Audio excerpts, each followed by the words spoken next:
I can't wait for you all to listen into this conversation that Kent and I dive into. It's really, really great. And actually, he gave an answer that I didn't anticipate. So it was really fun. What makes a successful marriage? You're going to want to listen as we dive into this. I have a great question for you. And I think that you're going to have a great answer. And I think I already know what you're going to answer, but we'll see. I wrote it down to see if I was right. What makes a successful marriage? Are you asking because you want to improve, or? Well, naturally. Is this for our listening No, audience? this is for our listening audience. This came from a listener. They had this question. I thought, this is a great question. Okay. What makes it, say it again, what makes a successful marriage? What makes a successful marriage? One answer. No, I'm just kidding. Yeah, well, I'm going to give you one answer. I know. Yes. And I bet I know what it is. Okay, we'll see. You tell me. No, you I'm going tell to tell a story first, though. Okay. So I had this back when I was tinting windows. Don't anyone ask me to tint their windows. I'm not going to do it. And he wasn't tinting car windows. Yeah. Yeah. Anytime I told people that, they're like, "Oh, you tint my car?" I'm like, "No, he should I think I would rather burn in hell. Actually, it's tint car windows terrible. ever. But flat glass is fine. Okay, so I was tinting. I was in this couple's house, all right, and I was tinting their windows. So I'm upstairs working like in the guy's office, and we're just chit chatting. He's up there working, and the wife's downstairs, and so he found out that I was a pastor. This was back when we were bivocational. Bivocational. There you go. I was going to say dual occupancy, but that's not right. Bivocational. We weren't even make occupying sense. I know, two right? places at once. But whenever we had two jobs, I had two jobs. You also had a job. This is going nowhere fast. You asked me a question and I can't give an answer. Going. Okay.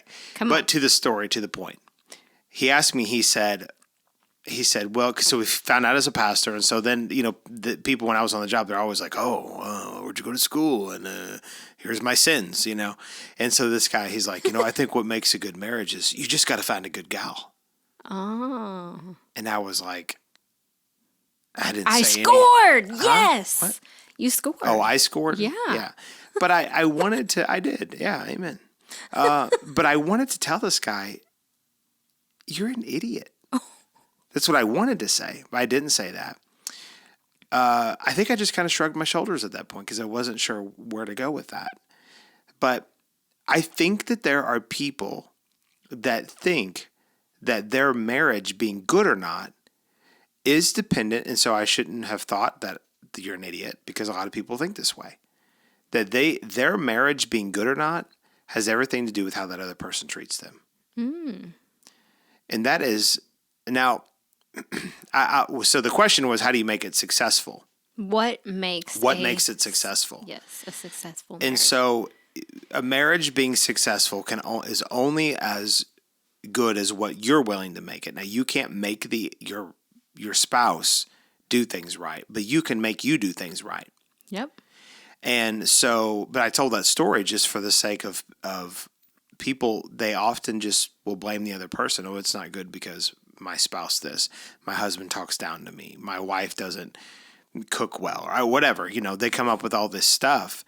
But that's not what makes a good or successful marriage. What makes it good, what makes it successful, at least as far as your part is concerned, is that you do right by you. And ultimately, and this is the answer I bet you were thinking, is that when you go into a marriage, it is the death of your will. And it is the making of a brand new covenant. It's no longer just you. It is you and your spouse, and you're forming a new bond, and you don't own yourself anymore. It's kind of like when we get born again, we're bought with a price. You mean I can't be selfish anymore? You can be, but it's going to make for a crappy marriage. Right. If you live that way. And of course, we've both have had times of selfishness. Sure, yeah. I feel like I've dealt with plenty of selfishness in our marriage. Me too. And those times have made it more difficult. Right. So to have a successful marriage, you have to come to the end of yourself. It doesn't matter if you got a good gal or not. If you're a jerk, You know what I'm she's saying? not going to like you after a little Yeah. bit. And on even if she's a good gal, she isn't going to like right. you. And on you're the a jerk. and on the flip side, if she's terrible and or he's terrible and you're doing things right, then you can be successful as much as your part is concerned, and then you let God deal with them. Right. But the best marriages are the ones when both of them enter in saying, I'm not my own. I've now entered into a covenant to where I belong to them. They belong to me. The Bible actually talks about even physically that the husband's body belongs to the wife and the wife's body belongs to the husband. And so, of course, That means I can make you my slave. Wow. Really? Not in the way you're thinking. Okay. Okay. I'm thinking more. You're thinking like I can make you wash dishes and Yes, clean yes. the windows and whatever. And you're hoping for somewhere else. Let's navigate this ship back on course here. But yeah, so it's dying to self and then preferring the other person ahead of you. Which is hard to do. If both people did that, marriages would be perfect. Right. There would never be divorce if both partners did that, if both spouses did that. That's really good. Actually, that's not what I was What were you thinking? you were going to say. What were you thinking? But now that you said that, that's exactly the right answer, I think. I was just going to say... So I had the right answer and you didn't. Obviously, this podcast is for you. Well, no, I know that, but I guess I just wasn't thinking. What did you think my answer was going to be? Communication. Well, yeah. It would. Let's say this: if you don't communicate well, then whatever problems you do have, you'll never work through them. Right. Because everybody has problems, you Right. know. And so you would never be able to work through them if you don't have good communication. Right. 100%. Yeah, that's true. Yeah. So I was thinking more along those lines, but it's about learning how to, like you said, lay down your wants, wills, desires, and then preferring the other person over yourself. That's really true love. Mm-hmm. And honestly, when you lay down your desires and wants and you start preferring the other person, it actually causes you to love them more, have even more compassion towards them, and it draws you near to them. Whereas if you're like, well, I wanted this and this isn't fair, and how come this and how come that, it makes you, it causes distance to come, which is separation, and you can't be together if you're separated. I think that is like a great picture for people to see. Oftentimes, because of how we're thinking or in our selfishness, we don't like to label it as selfishness, but just because it's what we want or what we're thinking or what we think they should be doing or what we think they shouldn't be doing, or everything is about them and nothing is about how I am Right. in the midst of that, then it causes a separation, and then you actually see separation. And so then that tells me that we have to fight for the connection. We have to fight for the preferring of one another. We have to fight for the thing that we want.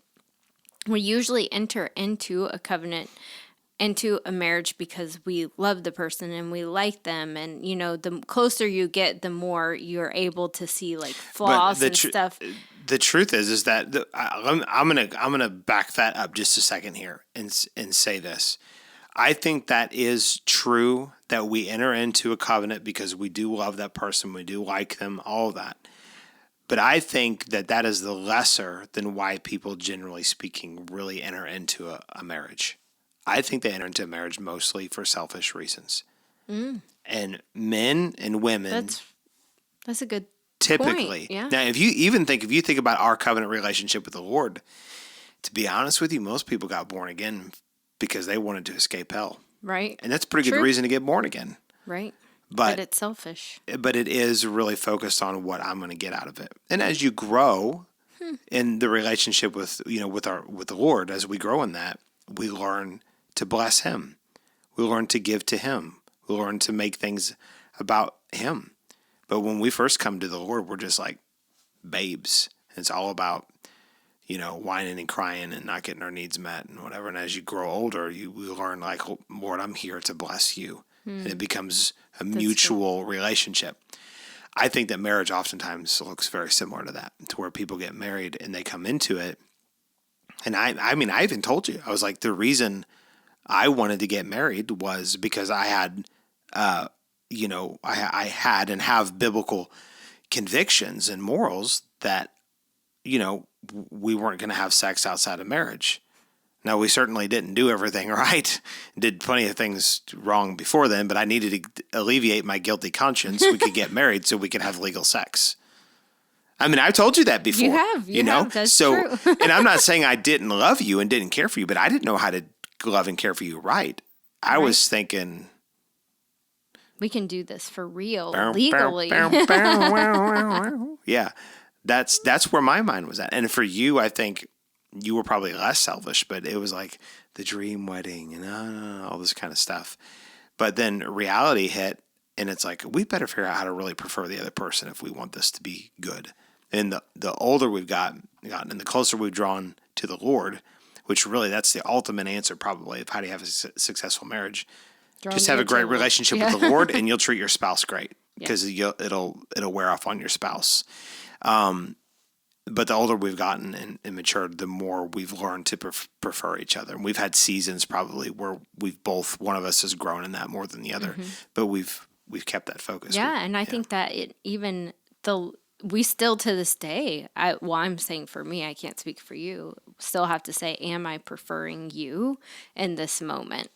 And sometimes it's like, no, I'm preferring myself. And even sometimes we can be justified in preferring ourselves. It can feel right, and it can make us then fuel that separation of saying like, it's fine for me to be justified. It's fine for me to be right in this place and not prefer them because they're being mean or a jerk or whatever. And that's never right. And this is something that we still, after we're almost at 20 years of being married, that I'm still saying, am I preferring you in this moment or am I preferring myself? And help me, because I don't want to separate. I want to draw nearer. Yeah. I want to, love you deeper, I guess. I want to have an even greater marriage. And, usually I think the longer you're married, not all the time, but most of the time, if you're walking in this preferring, that the stronger you get, the closer you get, the more you do fall in love with each other. I was just the other day, I was thinking, how amazing I am. Thank you. Well, I was thinking, so that was the first step. But what I was thinking about was that I was dealing with some selfishness, let's say it that way. And this song came to me. I was always on my mind. I was always on my mind, or whatever the melody goes. That's an old Willie Nelson song where he says, you were always on my mind. And I thought, I don't really think I was preferring anybody else there. I was really preferring me. And we have this challenge as humans. Yes, I hear the applause coming. We have this challenge to where we're constantly aware of our thoughts, of our emotions, our likes, our dislikes, how things feel to us, the temperature in the room, how tired we are, how energized we are, how much we liked the meeting, how much we hated work. I mean, it's nonstop. We can take an instant inventory of things we like, we don't like, how things affected us all the time. And so the challenge is to prefer other people in the midst of the fact that we're aware of ourselves all the time. You don't just... Now, I have met a few people that seemingly naturally prefer other people, like almost without... You are one of those people. My mom was one of those people. Well, thank you. To where it seemed like, you... Of course, she's gone now, but you would walk into a room and just, you think about other people. But that's very rare. And for me, I'm definitely not that way. I have to intentionally go, how can I make this room better? How can I help the people in this situation? How can I help you and prefer you? Most people, the majority of people, and not that you're perfect at it, you still have to work at that too. Plenty of times, we've talked through this. everybody has to be intentional to make sure that they are preferring the other people, the other person. And in a marriage, if you'll do that, that's the key to having a successful marriage. Because you can even without the Lord, you can have a measure of success just by preferring the other person. But when you include the Lord in it, that's when it really soars. That's when it really becomes great. That's when the Lord will connect you on a level, because you both have your own personal relationship with him. Yeah. He'll connect you on a level together that far surpasses the best natural marriage, whatever it could be. So you can have a measure of success without the Lord, but the best success, seek the Lord, prefer one another, and you won't go wrong. That's right. That's so good. It would be the cure to end all divorce. Yep. That's so good. Amen. That was good wisdom. Thanks for tuning in to this week's episode of Family by Design. I pray that you were blessed as you listen to the word of the Lord for your life today. I want to encourage you to go on and leave us a review and a 5-star rating. If this ministry is blessing you, go to our website at www.wartmen.org. There you can find more resources, and you can also consider partnering with this ministry. If you like what we're doing, we just pray that you would at least join us in prayer and consider supporting us financially as we take the gospel deep into the hearts of people. Gospel preached, hearts awakened, and nations reformed.